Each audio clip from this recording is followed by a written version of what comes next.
Hello students, मैं हूं आपकी टीचर आयुषी और आज हम करने वाले हैं क्या क्लास 10 का जो हमारा चैप्टर 3 है pair of linear equations in two variable, उसका इंट्रोडक्शन पार्ट करने वाले हैं। ठीक है, चैप्टर को समझने से पहले क्या अगर हम उसका इंट्रोडक्शन अच्छे से देख लेंगे कि इस चैप्टर में क्या है, क्या क्या उसके कीवर्ड्स है, क्या इसके फॉर्मूलाज है या क्या डेफिनेशंस है, तो उससे हमें क्या होगा कि उस चैप्टर को समझने में बहुत इजी रहेगा। ठीक है, तो चैप्टर शुरू करने के पहले आप ये इंट्रोडक्शन वीडियो ज़रूर देखें। तो स्टार्ट करते हैं chapter 3, pair of linear equations in two variables. ठीक है, सबसे पहले आपको ये समझना जरूरी है कि लीनियर इक्वेशंस क्या होता है। ठीक है, लीनियर इक्वेशन क्या होता है? Algebraic expression with degree 1। अब एल्जेब्रिक एक्सप्रेशन क्या होता है? जैसे हमारे पास एग्जांपल हम ले लेते हैं 2x प्लस 1, ठीक है, इज इक्वल टू 0। ये हमारी एल्जेब्रिक एक्सप्रेशन है। ठीक है, इसके अंदर ये जो है ये क्या है? हमारा वेरिएबल पार्ट है।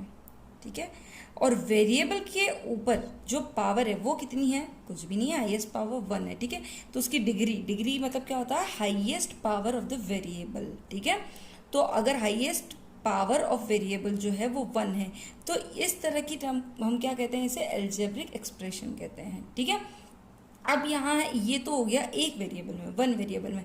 इसी तरह हम देखते हैं 3x plus 2y plus 1 is equal to 0। यहाँ पे x और ये y, ये क्या है? x वेरिएबल है, y भी वेरिएबल है। ठीक है, तो लीनियर इक्वेशन हो गई है किसमें? 2 वेरिएबल्स में। और 3, 2 और 1 जो है वो हमारे क्या है? कोफिशिएंट है, वो रियल नंबर्स होंगे। ठीक है, ये हो गया हमारा 3, 2, 1 क्या हो जाएंगे? यहाँ पे कोफिशिएंट हो जाएंगे। अब हम देखते हैं लीनियर इक्वेशन का क्या होता है, जनरल फॉर्म क्या होती है। जनरल फॉर्म हम लिखते हैं general form of linear equation. ठीक है, जो क्या होती है? ax plus by plus c is equal to 0। ठीक है, ये बहुत इंपॉर्टेंट है। जनरल फॉर्म लीनियर इक्वेशन की ये होती है। ठीक है, जहां पर a और b, a is not equal to 0 and b is not equal to 0। क्यों? क्योंकि अगर a की वैल्यू 0 हुई तो ये पूरा 0 हो जाएगा, और b की वैल्यू अगर 0 हुई तो ये भी पूरा 0 हो जाएगा, तो ये लीनियर इक्वेशन रहेगी ही नहीं। ठीक है, इसलिए क्या हो जाता है? ये इनकी वैल्यू 0 नहीं होती है। और एक्स वाई हमारे क्या है? वेरिएबल्स है। और ए बी और सी जो होंगे वो क्या होंगे? रियल नंबर्स होंगे, रियल नंबर्स। जैसे हमने इसमें भी देखा 3, 2, 1 ये सब क्या था? रियल नंबर्स थे। ठीक है, अब हम आते हैं नेक्स्ट टॉपिक पे, pair of linear equation in two variable. ये तो हो गया हमारा, आपको बता दिया मैंने, ये 1 वेरिएबल 2 वेरिएबल ये हो गया। ठीक है, अब क्या बात हो रही? पेयर की बात हो रही है। पेयर मतलब एक जोड़ा होना चाहिए साथ में। ठीक है, तो ये हो गया, ये एक लीनियर इक्वेशन हो गई। अगर जनरल फॉर्म हम इसकी पेयर ऑफ लीनियर इक्वेशन देखेंगे तो कैसा हो जाएगी ये? अगर आपको आगे जो क्वेश्चंस आएंगे वो इस फॉर्म में आएंगे, एक पूरा पेयर आएगा, a1x plus b1y plus c1 is equal to 0, a2x plus b2y plus c2 is equal to 0। ये क्या हो गई हमारी? पेयर, एक जोड़ा है लीनियर इक्वेशन का। ठीक है, और वहां भी वही कंडीशन, a1 b1 और c1 क्या हो जाएंगे? a2 b2 c2। ये सब क्या है? हमारे रियल नंबर्स हैं, रियल नंबर्स। और इनकी जो वैल्यू है 0 नहीं हो सकती। a1 और b1 की वैल्यू 0 नहीं हो सकती, a2 और b2 की वैल्यू भी क्या होता है? 0 नहीं हो सकती है। ठीक है, अब इसका अगर हम एग्जांपल ले तो किस तरह से ले सकते हैं? कुछ भी लिख सकते हैं हम, 2x प्लस 3y प्लस 5, ये जो है constant term, 0, 3x plus 6y plus 2 is equal to 0। ये क्या हो गया? हमारा एक पेयर हो गया, लीनियर इक्वेशन का पेयर हो गया। ठीक है, ओके, तो हमने ये तो देख लिया कि पेयर ऑफ लीनियर इक्वेशन क्या होता है, वेरिएबल्स क्या होते हैं। ठीक है, अब हम ये देखेंगे कि अगर हमें कोई पेयर दिया हुआ है लीनियर इक्वेशन का, ठीक है, तो हम उसको सॉल्व कैसे करेंगे? अब उसको सॉल्व करने के जो क्या है, 2 मेथड है हमारे पास में। पहला मेथड है हमारे पास ग्राफिकल मेथड और दूसरा है हमारे पास में एल्जेब्रिक मेथड। ठीक है, तो पहले हम ग्राफिकल मेथड को डिस्कस कर लेते हैं। तो इसमें क्या होगा, 3 कंडीशंस होगी। 3 कंडीशंस कैसे होगी, क्या होगी, वो मैं आपको आगे एक्सप्लेन करने वाली हूँ। सबसे पहले हम ये देख लेते हैं, ये क्या था हमारा, ये जनरल फॉर्म थी हमारी किसकी, पेयर ऑफ लीनियर इक्वेशन की। इस फॉर्म में जो है हमें क्वेश्चन मिलेंगे और हमें सॉल्व करना होगा, ठीक है। ग्राफिकल मेथड के लिए जो 3 कंडीशन है, अब मैं आपको वो एक्सप्लेन कर देती हूँ। ओके, तो फर्स्ट क्वेश्चन, सबसे पहले हम क्या करते हैं, मैं आपको एक एग्जांपल यहाँ लिख देती हूँ। लीनियर एक पेयर है लीनियर इक्वेशन का, ठीक है। यहाँ लिख दिया मैंने 3x + 4y + 2 = 0 and 2x + 3y + 8 = 0, ठीक है। यहाँ आपको दे दी है एक लीनियर पेयर, इसको एक आपको लीनियर इक्वेशन का एक पेयर दे दिया है, ठीक है। ये 2 वेरिएबल्स में है, x और ये y।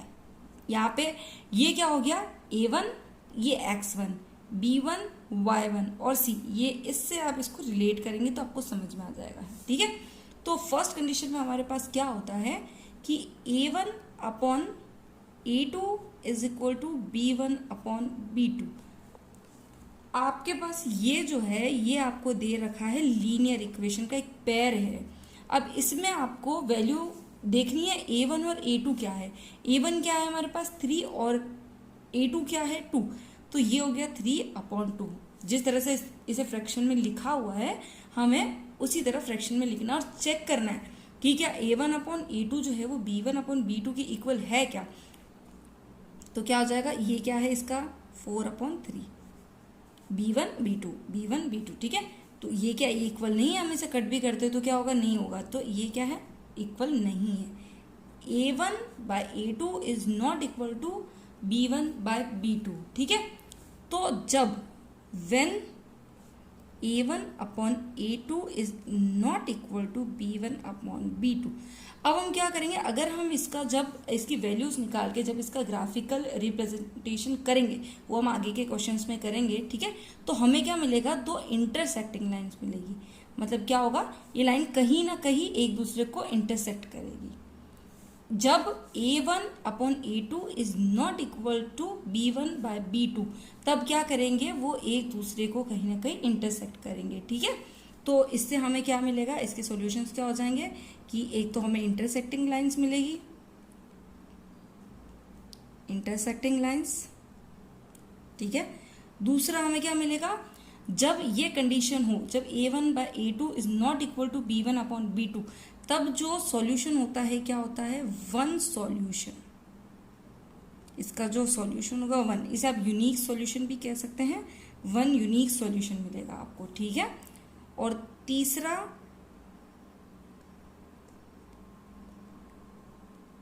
कंसिस्टेंट इक्वेशन, जब आपको वैल्यू मिल रही होती है किसी लीनियर पेयर के इक्वेशन की, तो वो क्या होती है, कंसिस्टेंट इक्वेशन होती है, ठीक है। ओके, तो अब हम आ जाते हैं हमारी दूसरी कंडीशन पे, ठीक है। ये तो हमने अपनी पहली कंडीशन देख ली कि a1/a2 is not equal to b1/b2।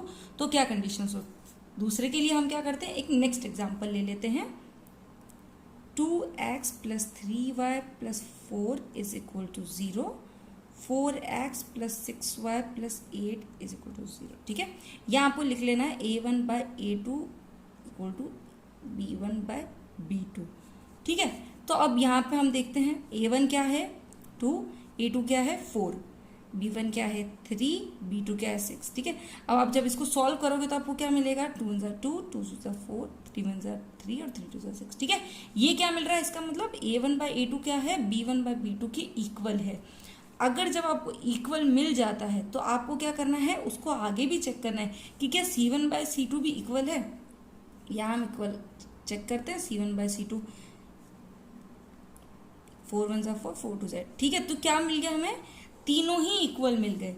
ये तीनों a1/a2 = b1/b2 = c1/c2, ठीक है। तो ऐसी कंडीशन में जो आप ग्राफिकल रिप्रेजेंटेशन करोगे वो आपको इस तरह से मिलेगी। ये एक लाइन मिलेगी, उसके ऊपर ही दूसरी लाइन जाएगी, ठीक है। जब इसका आप ग्राफिकल रिप्रेजेंटेशन हम करेंगे, जो आगे के क्वेश्चन में मैं आपको और एक्सप्लेन कर दूंगी, तो ग्राफिकल रिप्रेजेंटेशन में ये एक लाइन उसी दूसरी लाइन के ऊपर से जाएगी, ठीक है। तो इससे हमें सॉल्यूशंस क्या मिलते हैं,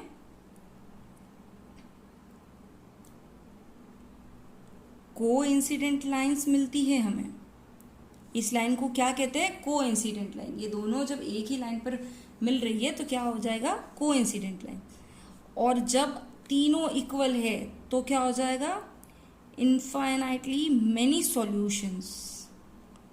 आप इसके एक से ज़्यादा बहुत सारे सॉल्यूशंस फाइंड आउट कर सकते हैं, ठीक है। और तीसरा, जब सॉल्यूशन मिल रहा है तो इक्वेशन कैसी हो जाती है? कंसिस्टेंट, ठीक है। इसका ग्राफिकल रिप्रेजेंटेशन करेंगे तो हमें ये सब फाइंड आउट होगा। अब हम चलते हैं थर्ड कंडीशन के ऊपर। थर्ड कंडीशन हमारी क्या हो जाएगी? जैसे हम लिख देते हैं a1 by a2 is equal to b1 by b2, ठीक है। अब यहाँ पे हम एक एग्जांपल ले लेते हैं। 2x plus 3y minus 2 is equal to 0 और 4x plus 6y plus 5 is equal to 0, ठीक है। अब हम इसे a1 बाय a2 की फॉर्म में लिखते हैं। a1 by a2 is equal to क्या हो जाएगा यहाँ? 2/4 और b1 बाय b2 क्या हो जाएगा हमारे पास? 3/6। इसकी वैल्यू क्या आ गई? 1/2। इसकी वैल्यू 1/2, ठीक है। तो इसका मतलब क्या? a1 by a2 equals to b1 by b2। तो अब हम क्या करेंगे? इसके आगे c1 बाय c2 को भी चेक कर लेंगे। c1 बाय c2 को भी चेक कर लेते हैं। तो c1 बाय c2 क्या है? -2/5। तो ये क्या है? इक्वल नहीं है। तो जब आपके सामने ऐसी कंडीशन है जहां a1 बाय a2 तो b1 बाय b2 के इक्वल है, लेकिन वो c1 बाय c2 के इक्वल नहीं है, तो आप जब इसका ग्राफिकल रिप्रेजेंटेशन शो करोगे तो उसके आपको इस तरह की लाइन मिलेगी। ये क्या होती है? इसे कहते हैं पैरेलल लाइंस, ठीक है, जो एक दूसरे को कभी मीट नहीं करती है, ठीक है। तो अब आपको इसके सॉल्यूशंस क्या मिल जाएंगे? सबसे पहले तो आपको पैरेलल लाइंस मिल गई, ठीक है। और जब ये लाइंस नहीं मीट कर रही है तो आपको कोई सॉल्यूशन भी नहीं मिलेगा, ठीक है। और जब सॉल्यूशन ही नहीं मिल रहा तो वो क्या हो जाएगा? इनकंसिस्टेंट।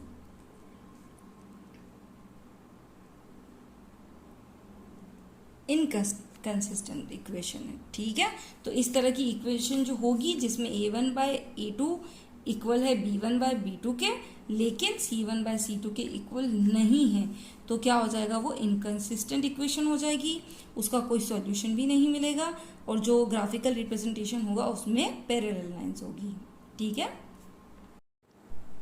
ओके, तो अब हम देखेंगे कि एल्जेब्रिक मेथड क्या होता है, ठीक है। ग्राफिकल मेथड में समझ में आ गया। अब हम देखते हैं एल्जेब्रिक मेथड क्या होता है, ठीक है। एल्जेब्रिक मेथड में क्या होता है? 3 टाइप्स होते हैं। सबसे पहला होता है सब्स्टिट्यूशन मेथड, सेकंड होता है एलिमिनेशन मेथड और थर्ड होता है क्रॉस मल्टीप्लिकेशन मेथड, ठीक है। अगर आपको पर्टिकुलर दिया है कि इस मेथड से आपको सॉल्व करना है तो आपको उसी मेथड से सॉल्व करना है, ठीक है। सबसे पहले हम क्या देखते हैं? सब्स्टिट्यूशन मेथड क्या होता है उसको मैं आपको एक्सप्लेन कर देती हूँ। ओके, तो यहाँ पे मैंने आपको एक पेयर दिया हुआ है लीनियर इक्वेशन का, ठीक है। यहाँ हम इसे नाम दे देते हैं 1 और इसे दे देते हैं 2। ओके, तो अब हमें सब्स्टिट्यूशन मेथड का मतलब ये होता है कि आपको एक की वैल्यू फाइंड आउट करके दूसरे में सब्स्टिट्यूट करनी है, उसे रखनी है उसमें। इसके लिए हम सबसे पहले ये देखते हैं, जैसे हमने फर्स्ट इक्वेशन ले ली फ्रॉम फर्स्ट इक्वेशन। ओके, तो फर्स्ट इक्वेशन में x plus y is equal to 10 है। तो अगर मुझे सिर्फ x की वैल्यू चाहिए और मैं y को उधर भेजूं तो क्या हो जाएगा? x is equal to 10 minus y. Minus क्यों हो जाएगा? जब प्लस का नंबर है वो उधर जाएगा तो क्या हो जाएगा? इक्वल टू के उधर माइनस हो जाएगा। तो हमें x की वैल्यू क्या मिल गई है? 10 माइनस वाई। तो अब x की वैल्यू अगर हम इक्वेशन 2 में रखते हैं, इक्वेशन 2 हमारी क्या है? x minus y is equal to 5। इसके अंदर हम क्या करेंगे? x की वैल्यू पुट करेंगे। x की वैल्यू हमारे पास क्या है? 10 माइनस वाई। 10 माइनस वाई को हम रखते हैं, ये x की वैल्यू हमने रख दी 10 माइनस वाई, ठीक है। तो अब हम इसको सॉल्व करेंगे तो हमें क्या मिलेगा? 10 minus y is equal to 5 minus y plus minus y. तो माइनस वाई कितना हो जाएगा? -2y। और ये 10 जो है इधर आ जाएगा, इधर आ जाएगा तो क्या हो जाएगा? इधर प्लस में है तो यहाँ क्या हो जाएगा? माइनस में हो जाएगा।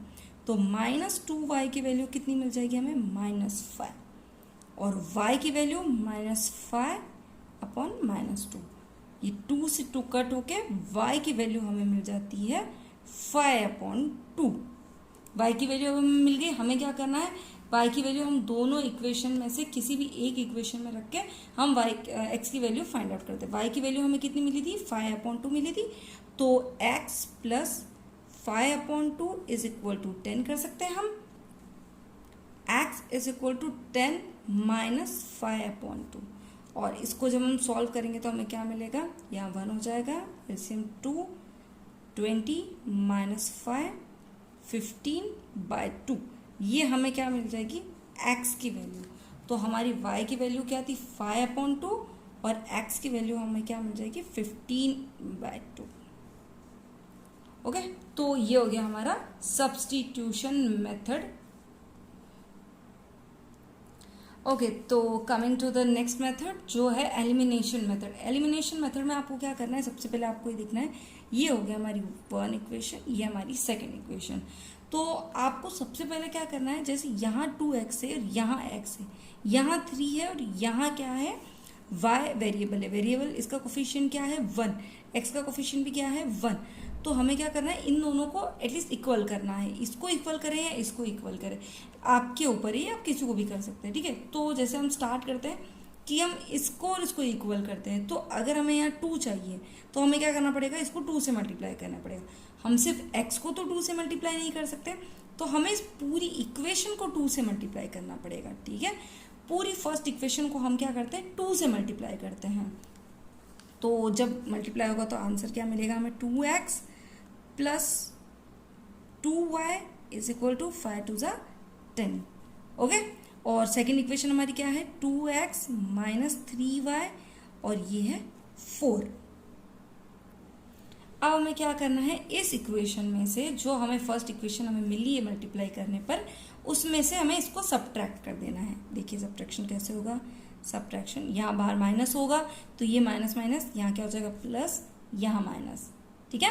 तो ये 2x माइनस 2x ये कैंसिल हो गया, प्लस प्लस प्लस 2y और 3y, 5y is equal to 10 minus 4 कितना हो गया 6। तो हमारी जो y की वैल्यू क्या हो जाएगी 6/5। y की वैल्यू मिल गई 6/5। अब हम y की वैल्यू, फर्स्ट इक्वेशन हमारी क्या थी, x plus y is equal to 5। इसमें हम क्या करते हैं, y की वैल्यू पुट कर देते हैं, x as it is, y is equal to 6/5 is equal to 5। अब इसको सॉल्व कर लेना है बहुत इजीली, x ये इधर चला जाएगा तो क्या हो जाएगा, सब्ट्रैक्शन में हो जाएगा 6/5। इसको सॉल्व करते हैं, एलसीएम 5 आ गया, 25 माइनस 6 19/5। तो x की वैल्यू हमारे पास क्या हो जाती है 19/5।